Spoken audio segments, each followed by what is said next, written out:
just unmute myself. Hopefully you can all hear me now.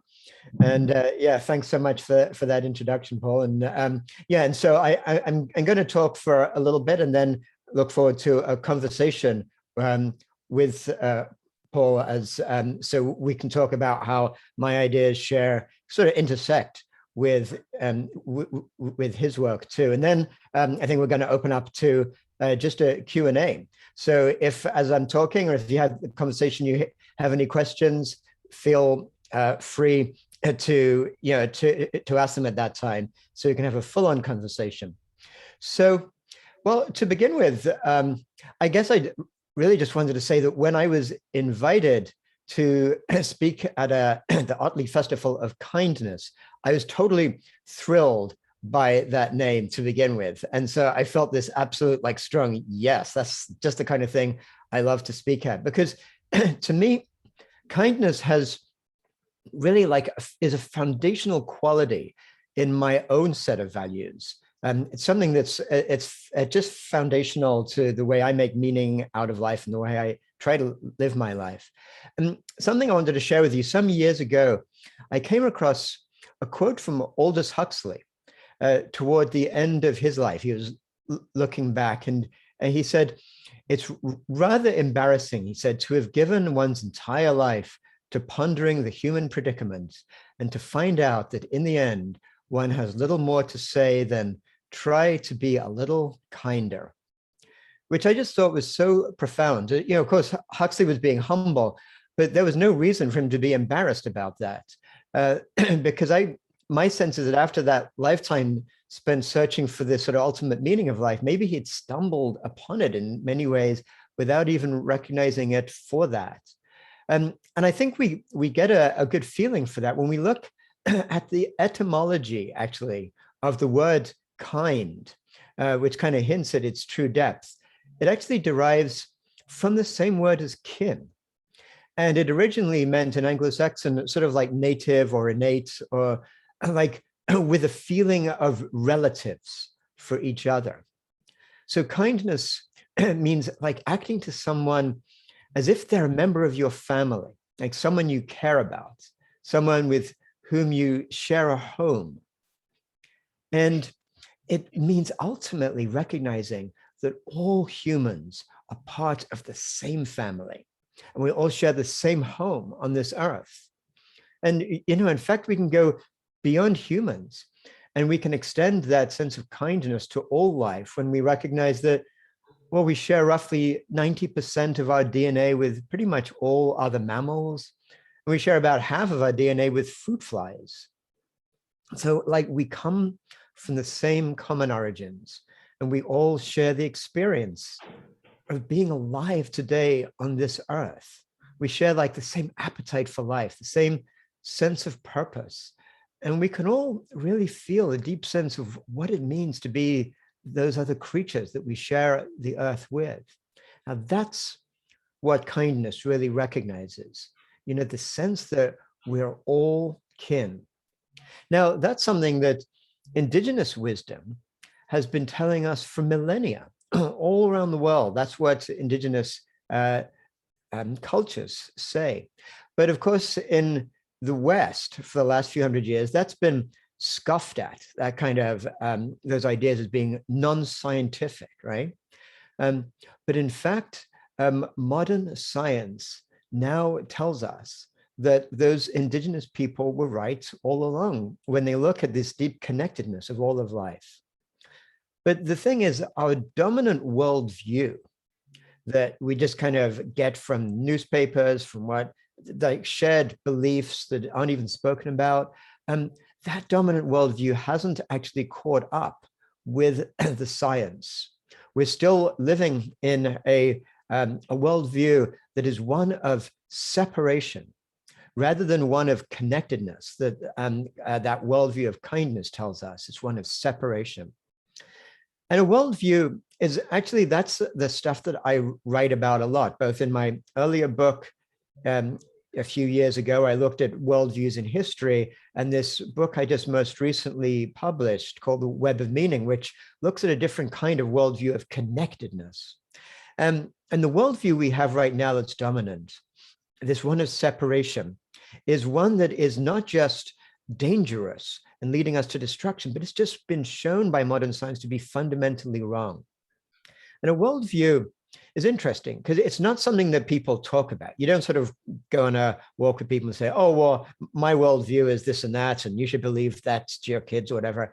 And it's not spoken, but it's like a lens through which you make sense of everything you see around you. And in just the same way, like a fish swimming in water doesn't know that it's even in water because that's all it knows. That's a little bit like the way our worldview sort of forces us to think in certain ways about how life is. But if we do try to make this dominant worldview explicit, distilled to its essence, it comes down to a few basic building blocks. It says things like humans are selfish individuals. And in fact, it says all creatures are selfish. All selfish genes, we're told, are the driving force of evolution. And then it looks out at nature and it just says, nature is just a very complex machine. And, human ingenuity is for the most part figured out how it works. And then looking at a modern world, we're told that it's this spectacular result of technology with the market forces of capitalism. And even though things might go wrong occasionally, it's continually improving. And all the problems that we're looking at, like global poverty or climate breakdown, technology powered by the market will solve them. And that's the worldview that's really underlying this modern ideology of neoliberalism, which can be really understood as the exact opposite of kindness. That sense of founding everything based on selfishness and competitiveness. But if we look at those ideas a bit more closely, we can see like how wrong modern science shows that they are. So I'll just take a moment to look at some of these. One is this idea that nature is selfish. Well, I'm sure we're also come up with this notion of the selfish gene, and many of you may have read that book by Richard Dawkins, who was so spectacularly successful in the last few decades in popularizing these ideas. And just to give you like a summary quote from Richard Dawkins, which people have really inculcated in their lives, is he says, "We and all other animals are machines created by our genes in a highly competitive world. And a predominant quality to be expected in a successful gene is ruthless selfishness." So that's what we're told, and we just got to accept that. But in fact, what modern biology has come to show is that every one of those statements is wrong. Actually, the gene is not the fundamental unit of evolution, the way we're told, that it doesn't actually dictate everything about the organism, and that nature itself is not inherently selfish and competitive. Turns out that genes are actually part of this very iterative process with the cell itself. And a gene is very important, but it's not like this building block that tells everything, that dominates everything else. It's actually interacted. In many ways, it's the cell that determines what it needs from the gene at particular points in time. It's like this vibrant, dynamic flow of interactivity. And then when we look at organisms themselves and life itself, it's actually not driven by just selfishness.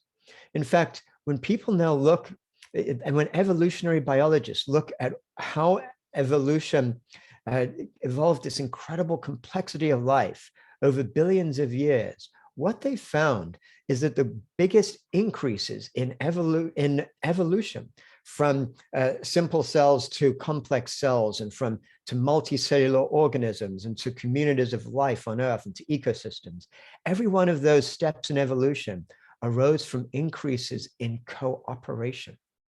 And if you just take a walk in nature, just in a forest or wherever, you'll see this amazing process of what's called symbiosis, this mutually beneficial connection between different organisms as the fundamentals of life.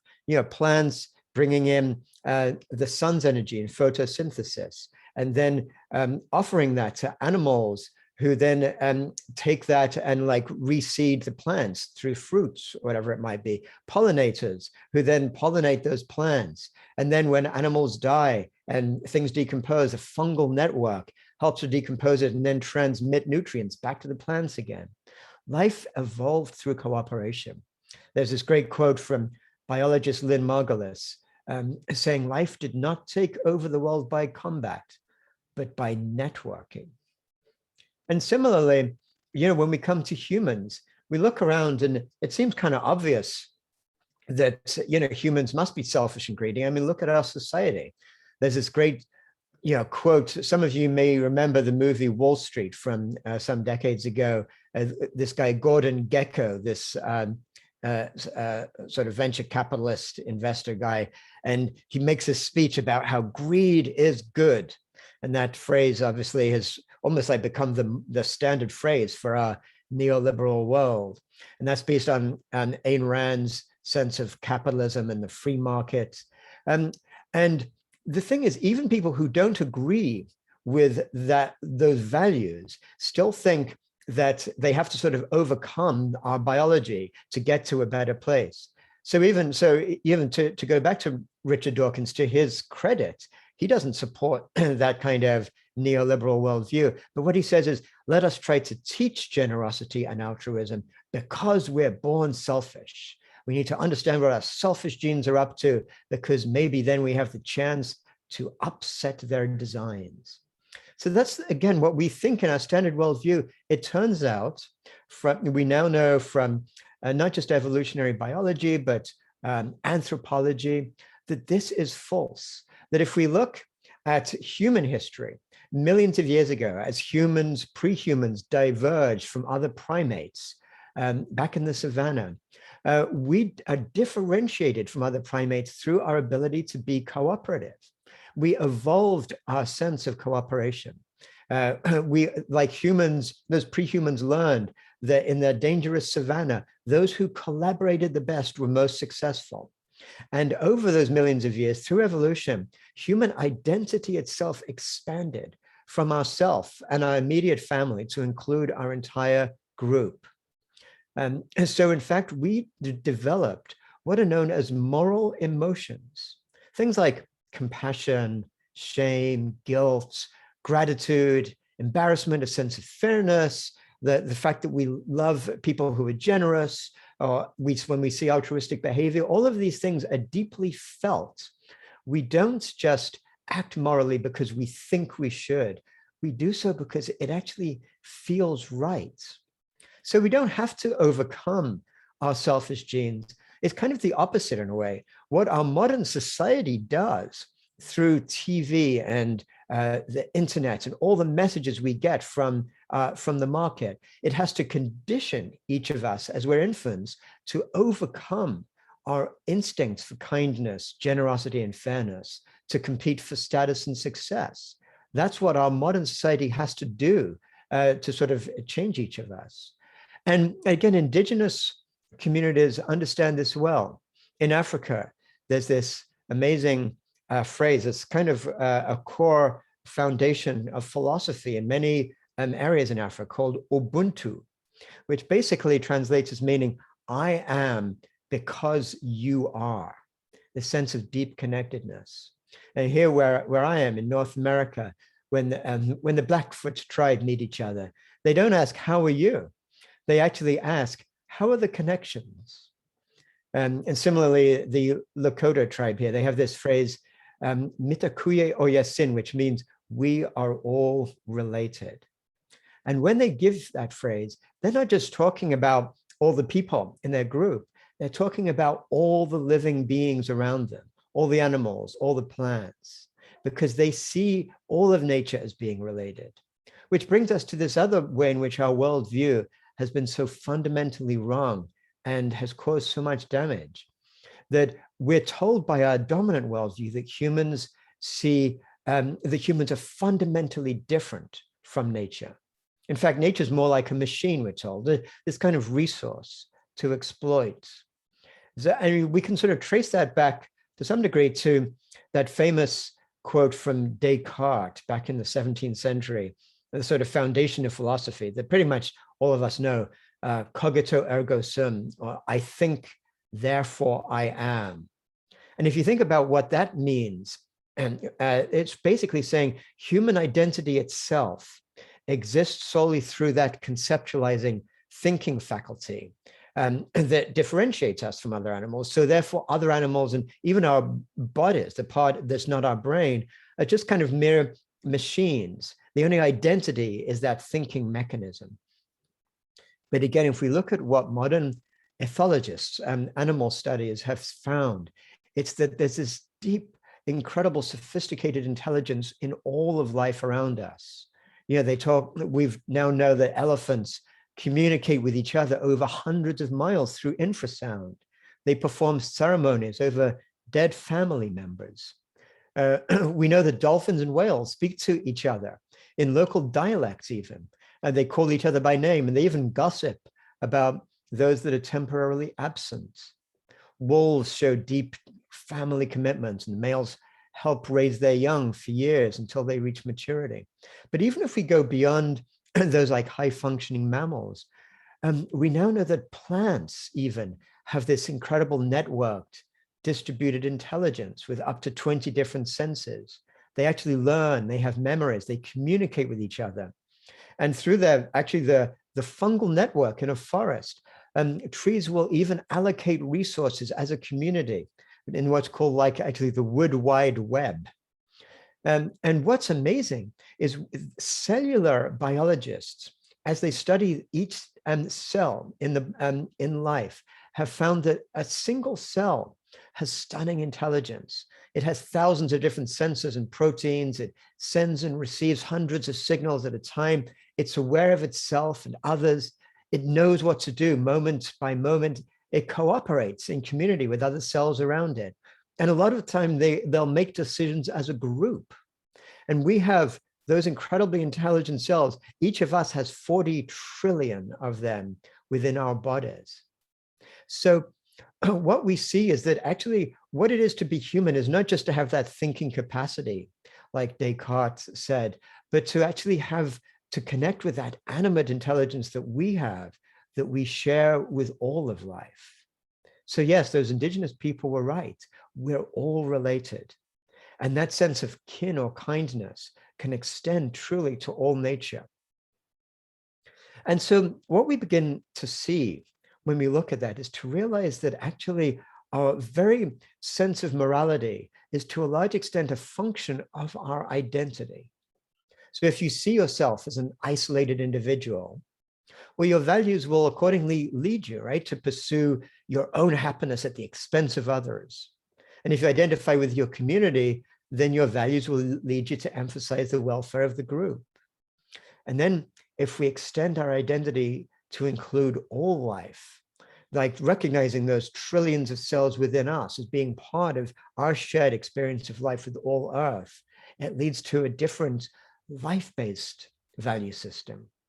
There was this great humanitarian in the 20th century, Albert Schweitzer, Nobel Prize winner, who made this great statement. He said, "I am life that wills to live in the midst of life that wills to live." And he said, as a result of that, in his words, "I cannot but have reverence for all that is called life. That is the beginning and foundation of morality." So then that naturally leads us to ask, well, what would it look like if we actually could make our whole society based on those values, rather than these values of neoliberalism and selfish individualism that we are forced to kind of live in day by day?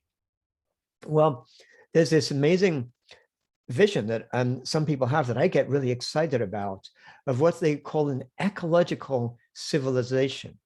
This notion of like exploring what it would be looking like if we actually redesigned our civilization. So instead of being based on extracting from others and accumulating wealth, it was actually based on the principles of life that have enabled ecosystems to thrive over millions of years. And the overriding objective of that ecological civilization would be to basically create the conditions for all humans to flourish as part of a thriving, living earth. And, we don't have time right now to go into all of the details of what that civilization might look like, but it would basically be organized a lot like nature, which one of the great principles we see in nature is how everything follows fractal patterns, where the patterns of the small parts actually are organized according to the same principles as the larger parts, all the way from a cell to an organism, to a community, a species, a whole ecosystem, which leads to this amazing concept of what's called fractal flourishing. This recognition that the flourishing of an individual in a system doesn't come at the expense of others in the system, but is actually part of the fractal flourishing of all, that each individual organism in the system can be healthiest when the whole system is flourishing. And similarly, where the whole system gets to flourish when all of the different parts are really filled with life and health. And another concept there is this notion of symbiosis we talked about earlier, recognizing that each of us can actually benefit not by taking advantage of the others around us, but to find ways for mutual beneficial symbiosis where we all gain together.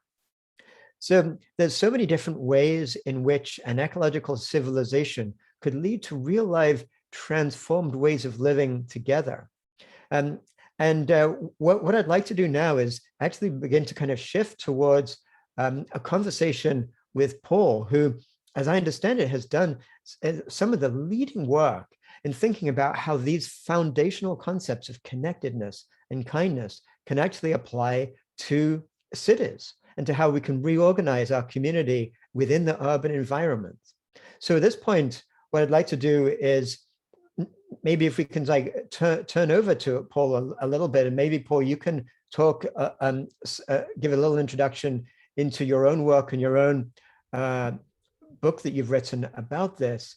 And then let's explore some of these intersections between this worldview of connectedness that's possible, that connects so much with kindness, and what that actually can mean in real life, in our day-to-day existence. Super, thanks, Jeremy. And it's such a delight to meet you online and have this conversation with you. It's great, thanks. And I've been chipping away at your book over the last few weeks, so it's been really great. This is Jeremy's book again, and his latest one. And I've been sat at home reading it, and my kids are like, "So what's the big book about you're reading? It's about spiders? What's it about?" And I was like, "Guys, it's about lots of things." So we've been having some nice conversation, my 7-year-old and 11-year-old over dinner about interconnectedness, and I think it's a wonderful theme, right? Because so like I'm a professor of geography. I think about cities a lot, yeah. And interestingly enough, Leeds, a few years ago, I remember our previous leader of the council, Judith Blake, she introduced this idea of Leeds as a compassionate city. She wanted to create a new narrative around compassion for the city, and I don't think it's hold massively, but I think there's a sense that we need to create a new narrative for our cities, yeah, and our places. And therefore, I think what Jeremy's work has encouraged me to think about is this relationship between interconnectedness in all its forms, yeah, and the urban challenges we face, right? Be it carbon reduction or biodiversity loss, inequality and poverty, all that kind of stuff, right? So reading Jeremy's book, I boiled it down to 5 things, okay, which for me seem really pertinent to think about how do we intervene in the story of our cities, yeah? How do we change cities for the better? So I've taken 5 things from Jeremy's work, certainly this last book, Web of Meaning. And really it's all about, so we certainly need a new deep purpose, right?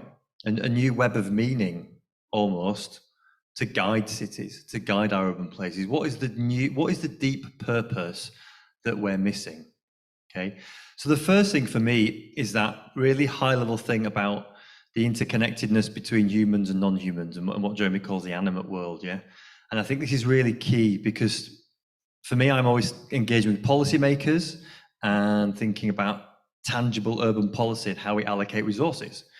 So how do we do that in a way?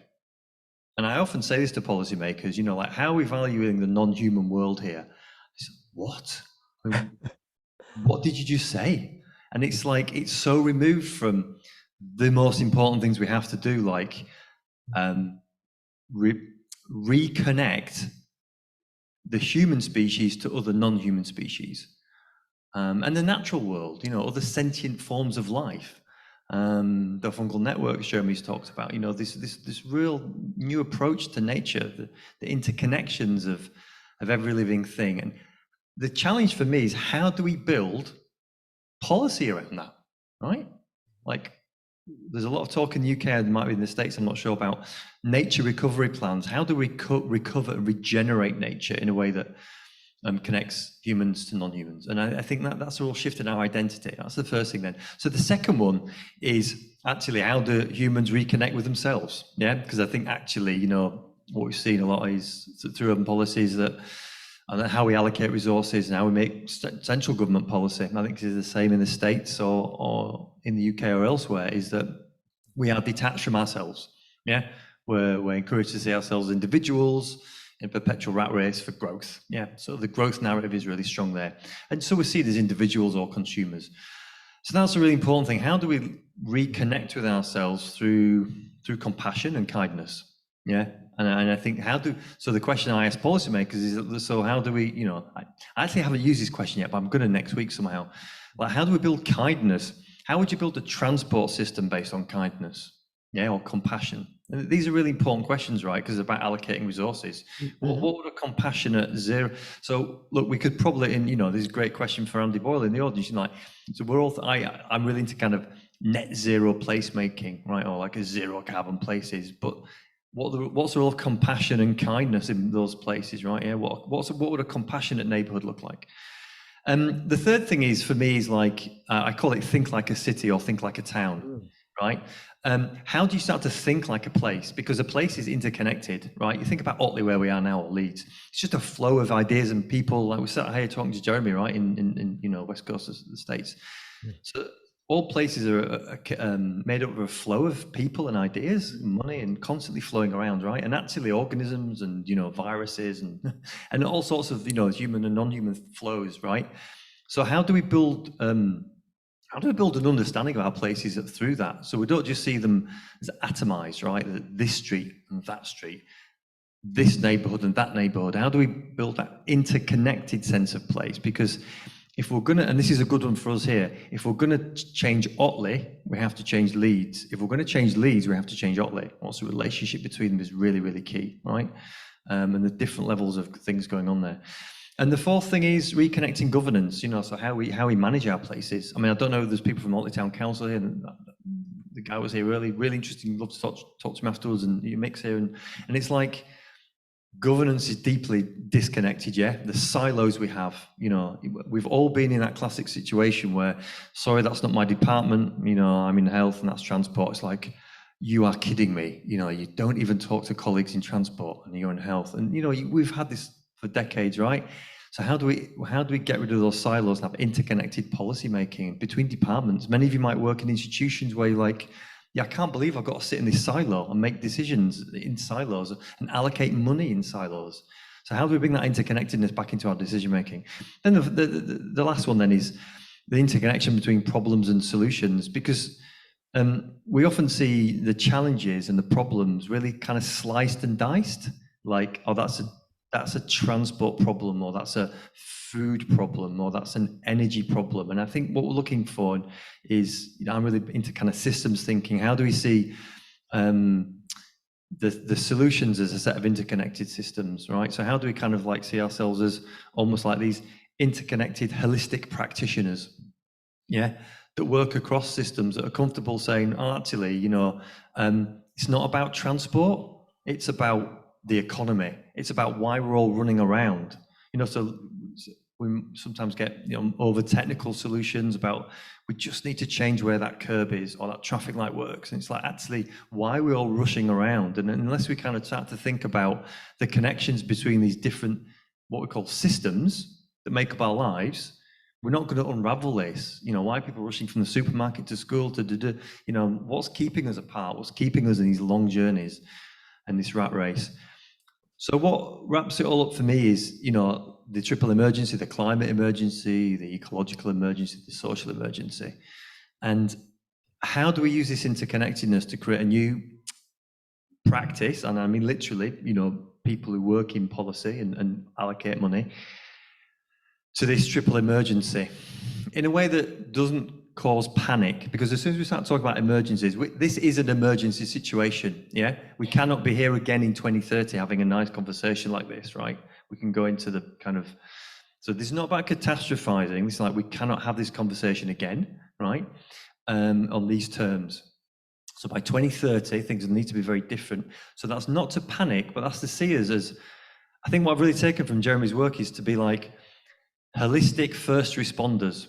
Yeah. So if there's an emergency, you're on the scene, right? You're like, I'm a first responder. I need the insights and the skills and the aptitudes to say, I know what to do now. I can do this. I've got the interconnection. I can start healing. I can start developing solutions because I know the challenges. So that's for me where I'm at. Yeah. And I'd love to have a conversation around that kind of stuff. And seeing that interconnected worldview and some of the stuff, actually, there's some great detail in this book. I encourage you to read it. And that other one I've done as well, that unlocking sustainable cities, it kind of like gets into some of this stuff on a different level. Brilliant. Okay, so let's have a conversation now. Yeah, great. So I'll just keep all of this. Yeah, I'll just keep all of this. Right. So how are we going to do it? Should we take some questions from the audience? Yeah, I think that would be fantastic if anyone has any questions. And I've also got some questions, for you, Paul. So I'm happy to kick things off like that too. But if I can't see, but if anyone has their hands up there, then let's bring in other voices too. There is one there. Yep. Do you need to have how do we do it with the mic? Can you share? Yeah, but perhaps if they can come down to the front, if that's not too difficult, that way we can just have one simple. Then it's easy for just well, it'll certainly be easier for me, and then I can see you too when you're asking when you join the conversation. It'd be nice. That'll work. Thank you. All right. Oh wow, a Rod Stewart impersonation. Yeah, my question is for Jeremy, and it's fantastic to hear the whole things about kindness and being compassionate. But I wonder, as you've told through history and you've looked at different societies and kinship and indigenous populations, and then you talked about Cartesian dualism and all to go with that, where did we go wrong? Yeah. In Western society, what happened? Was it money? Was it monetization of people, or could you pinpoint time in history? Yeah, it's interesting, and thanks for asking that. It is this key question that, of course, we all need to ask, and really, the simple way to answer where things went wrong is increasing layers of separation that came to arise between ourselves and all of life and other human beings around us. And it'd be easy to come up with one simple, it's all this is where we took the wrong turn or whatever. The actual real answer is a little bit more complex than that, but it's all about accumulating layers of separation. And one thing I'd say, by the way, is even though we all kind of know what's wrong about where we're at right now, which is why we're here in the Festival of Kindness, because we've lost so much of that, we also need to recognize that it's not just all all wrong, that actually in the unfolding of human history, there's been a lot of amazing things, like the discovery of science, and the building of values, values like democracy and freedom. And these are all actually modern ideas just for the last few hundred years, and the use of antibiotics, the fact that I can speak to you from Western United States right now in real time. All these are wonders that we can embrace. And so I would like to get away from the sense of, things were right and now they're wrong, but more like, how did we get to this place of imbalance, this sense of separation in our lives that we all know are for real? So just in simple terms, there were kind of different layers. Actually, the first was when nomadic hunter-gatherers settled down and we had the rise of agriculture. and in agrarian civilizations all around the world for the last couple of thousand years. That's where we see the things like wealth becoming a value and hierarchies developing, and the sense of separateness between groups, and the patriarchy itself, where women got to be treated more like assets rather than being able to be fully involved in society, as you see in most hunter-gatherer communities. So that's one layer. But then this other layer happened really in the West, with this kind of dualistic worldview that we got from the ancient Greeks, but really with a scientific revolution. Back in the 17th century, you see this big shift where all these good things took place of like understand, the science that we can be grateful for. At the same time, right in the same place, this notion of separation, seeing humans as selfish, rational, separate from nature as a machine, as an resource to extract, that led to these concepts that have now become fundamental to our lives, such as capitalism itself began there. And the sense of, that's where colonialism began, where Western Europe, Northern European white people felt that they had the answer to the world, and it was their sort of mission and right to go out and sort of basically conquer and take over the rest of the world using the technology that they had. So many of these things developed right there.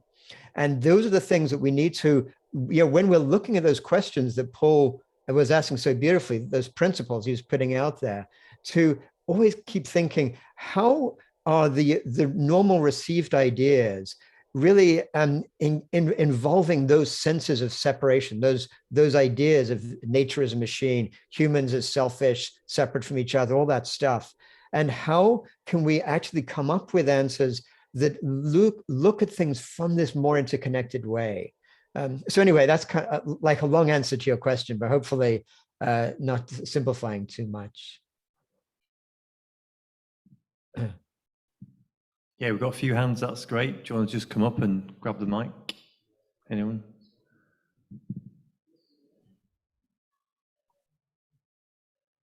Great, yeah.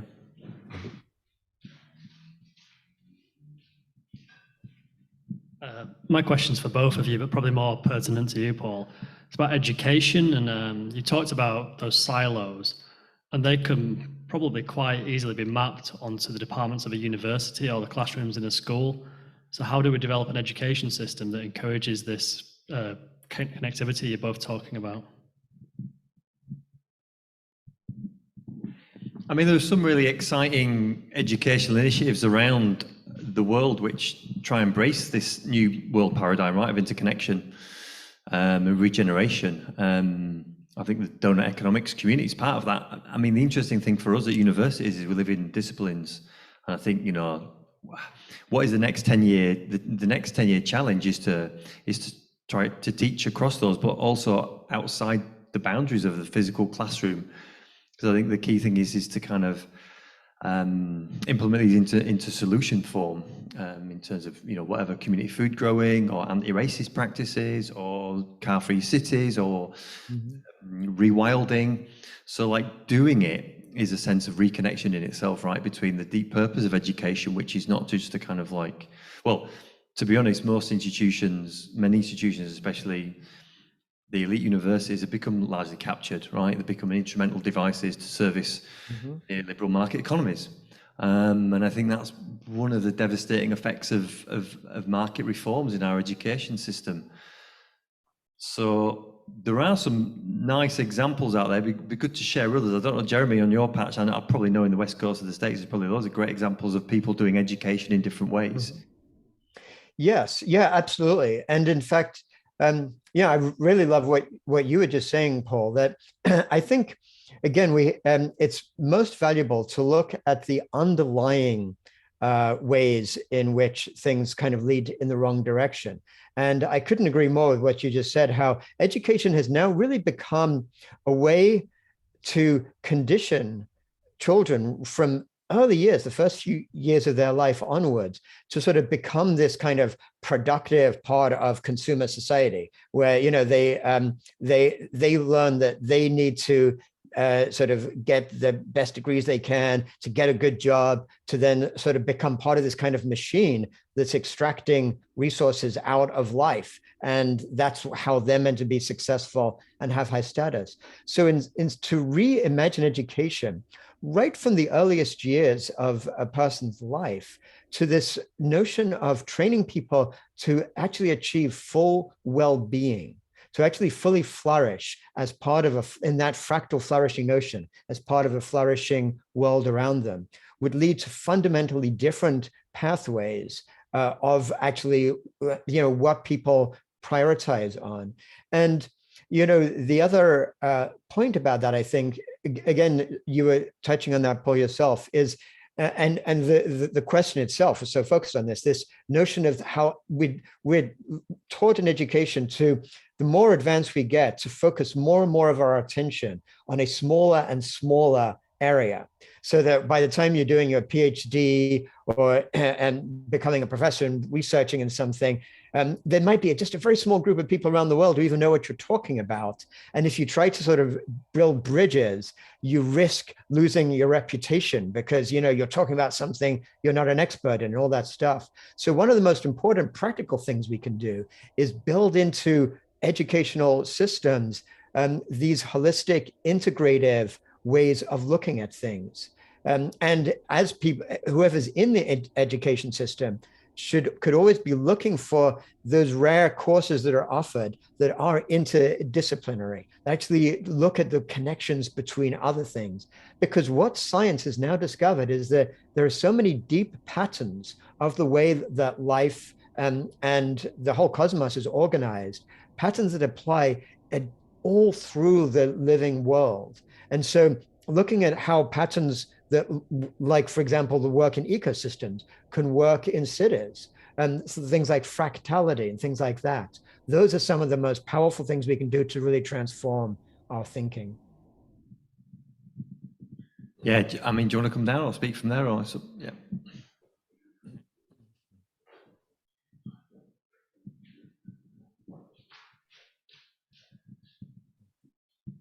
Yeah, I mean, it's a fascinating discussion. Just one particular area I wanted to focus on. As a town councillor here in Otley, the kind of lowest level of governance in the country, very little power, very little money, but kind of ambitions to do quite a lot more, then it just struck me that the last century maybe was that the culmination of nation states, which in effect led us into two, protracted world wars, and this sort of dominance of the nation as the kind of the key sort of category. Because at the moment, it was mentioned earlier, we're waiting to see what, I think Andy mentioned it, what is Boris Johnson going to do? Because we've still got a national government which actually takes all the main decisions in terms of finance, in terms of direction, even though you could argue nations are breaking up. There are, within the UK, that's a pretty obvious process, but within England, isn't it the case that our identities are often stronger, most local or within a county, Yorkshire and so on, and the nation has kind of lost its way. So I'm just interested how both of you sort of see that it's part of this governance thing, really, because it seems to me there's fascinating ideas and we're pretty clear about where we want to go, but the kind of whole system of governance, particularly at national level, is holding us up. Yeah. Well, let me share some thoughts on that, and maybe then turn to you, Paul, because you raised some really important questions there. I mean, one is as you're introducing this whole notion of that being there at the town council with so little power to affect your own future, and one of the concepts that we actually, again, learn from ecosystems that can apply to this vision of an ecological civilization is the concept of what's called subsidiarity, which ironically actually came from the Catholic Church, which seemed like such a hierarchical organization. But it developed this idea of pushing power down to the lowest level possible, where the actual results of actions taken are felt the most. So essentially grassroots power. And I think in any reformulated civilization that could lead towards true flourishing, we'd see this notion of subsidiarity, where actually at the town council level or at the community level, where decisions can be made that affect that community the most, that's where those decisions should be made, not at some national level. And this notion of fractal organization can apply really to our whole world. So it's not just a matter of coming down to the community and then ignoring this whole big global connection. But there's this concept that has been identified in the way all self-organized systems work, whether it's like the neurons in the brain or ecosystems, or basically anything that's self-organized, is called the small world property of networks, which basically means that in complex networks, there's a lot of small connections, but in particular nodes, lots of like very sort of small things connecting all the way up. And then there's occasional important connection with another node somewhere else in the system. So similarly, we could reimagine our societies where most of our connections are face-to-face, where we bring ourselves back to the community. But at the same time, we have significant connections with the rest of the country, with the rest of humanity all around the earth. So we can also develop this sense of planetary consciousness, even while we develop this sense of really face-to-face rediscover our human connectedness with each other. And I do think that you're right, that will lead to the increased reduction in the importance of the nation. And this is where I'd love to get your thoughts, Paul. We're already seeing cities themselves as being, in many cases, the leading powers that are moving us towards a transformed world. We know, like, I think right now, the majority of humans, for the first time in history, live in cities rather than outside cities. And I think by the middle of the century, it's going to be more than 2/3 of people living in cities.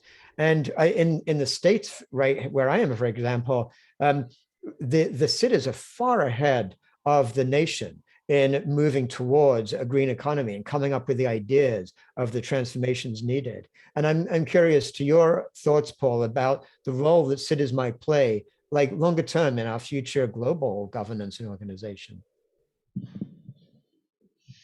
Yeah, great. And I think a lot of this is about that thread of centralization, yeah? And, you know, there's a dominant narrative and it goes along with hierarchy, right? And building hierarchical institutions that centralize power. I mean, it's part of the whole kind of what holds up our industrial society, yeah? But there is an emerging thread and lots of cities are grasping that around decentralization and subsidiarity. I mean, the interesting thing is that the big global cities that are grasping future sustainability trends are actually doing it in a way that is just reproducing and embedding further fairly hierarchical and centralized forms of power. So you get networks like the C40 network of mayors, who see their role as being strong global cities, yeah, who can pull in the best talent, the best solutions in the world. But actually where the action is, probably, you know, the dominant urban experience in the world is somebody who lives in informal settlements, yeah, essentially, you know, what we more familiarly call slums, yeah, which are much more network, decentralized living environments, right, where people build from the bottom up ways of living, right, and they become more formalized over the decades. So actually, what's happening in more formal situations is that what I see is that urban life has been sliced and diced into concentrated power blocks, segmented into neighborhoods and prosperous downtown areas. There's a purposeful reorganization of urban life going on, right? And it's not being led by states or governments anymore, public authorities. It's been led by private equity firms. It's been led by those buying up urban land, be it for carbon storage or for realizing equity of real estate or land. Yeah, so I think this is the story of the contemporary urban condition. You're either actually in some fairly kind of informal settlement, or you're in a more formal settlement, which has been sliced and diced, privatized and segmented into gated communities, into privatized zones. So both those trends have their pros and cons. I think what we need to layer on top of that is we have in the UK this wonderful example from Stroud, it was Stroud, wasn't it? Flat pack democracy, right? Where town councils like Otley are taking control of that from the grassroots and putting citizens back in control of how local authorities are run. And we had this interesting thing in Sheffield recently, neighbouring city, where Sheffield had a referendum to go back to a committee structure, because what we have in Leeds is that Leeds is run by 6 super councillors, right, who have big portfolios across transport, sustainability, health, and power's really concentrated.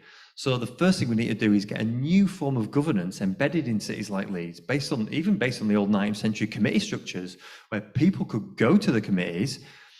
There's transparent discussions and minutes, and even simple things like that. And it's lots of things that Murray Bookchin talked about the great town councils of the Eastern USA, getting back to that old style municipal socialism, where people could decide what went on in their places.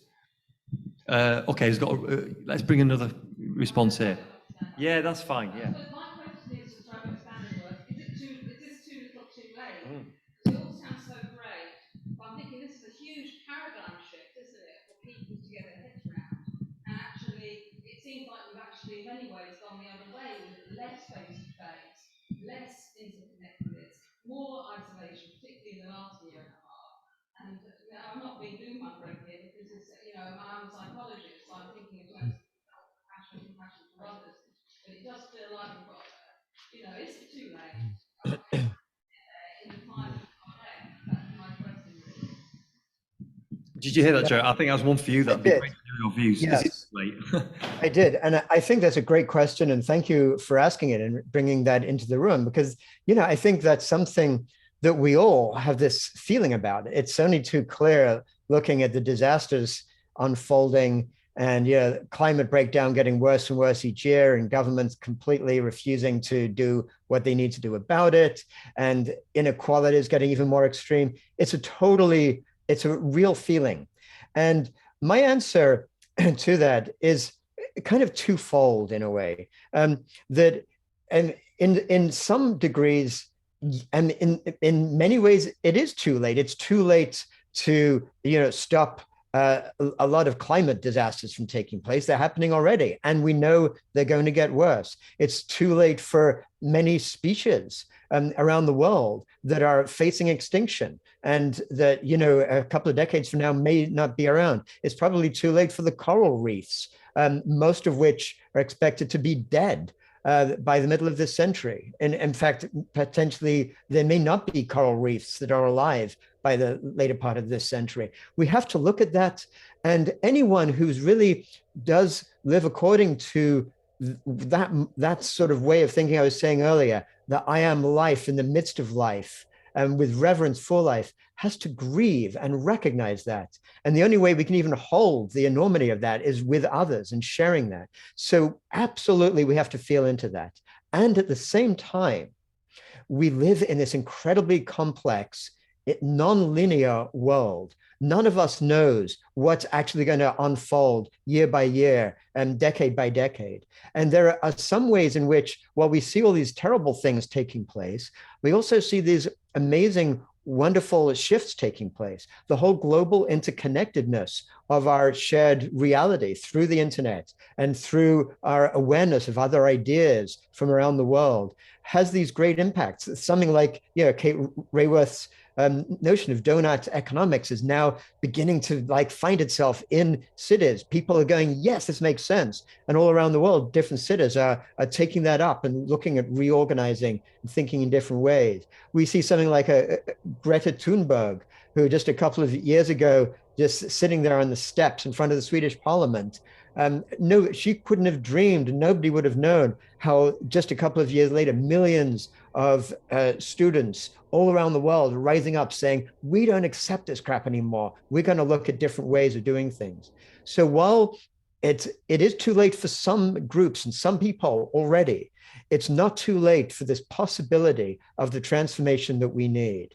And what that means to me is both in the short term, in the increment, we have to go really hard on the things that are right in front of us, things like investing in renewables, stopping, like demonstrating to stop these ridiculous new fossil fuel investments that are destroying our life. All those things, they're right there in front of us. We've got to work on them. And at the same time, it's fine to also work on those underlying shifts in our culture, in our infrastructures, in our economics, the true underlying things that take more than a year or two to change. But those can be changed along with those incremental changes, so that those incremental changes, rather than just leading us to some sort of new business as usual, if they were to succeed, can actually lead us towards that transformed ecological civilization that's possible.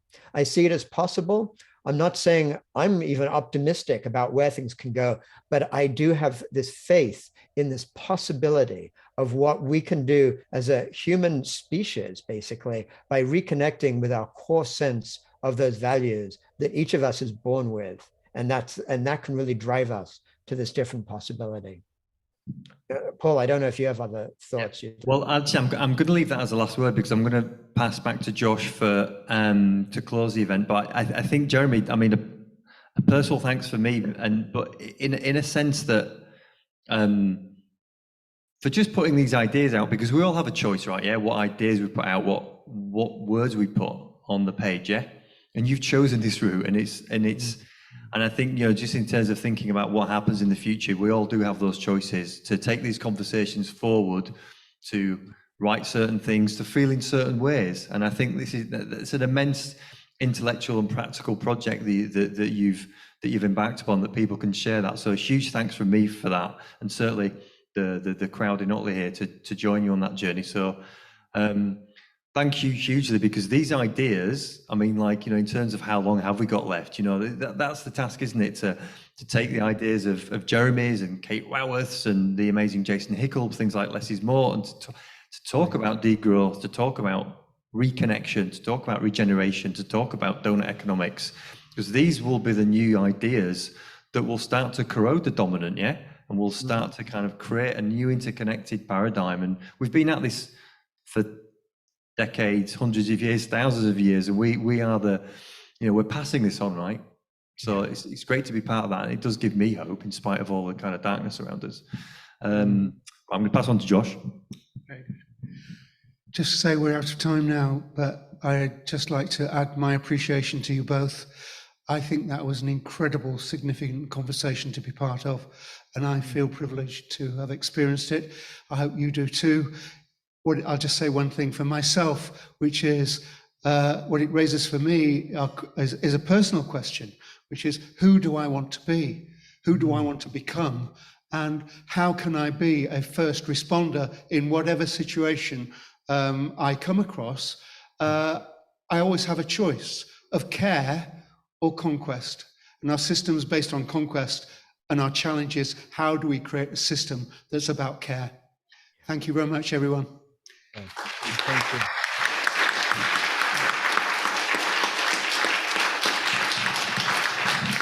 Thank you, Jeremy. Thank you for sharing your early morning with us.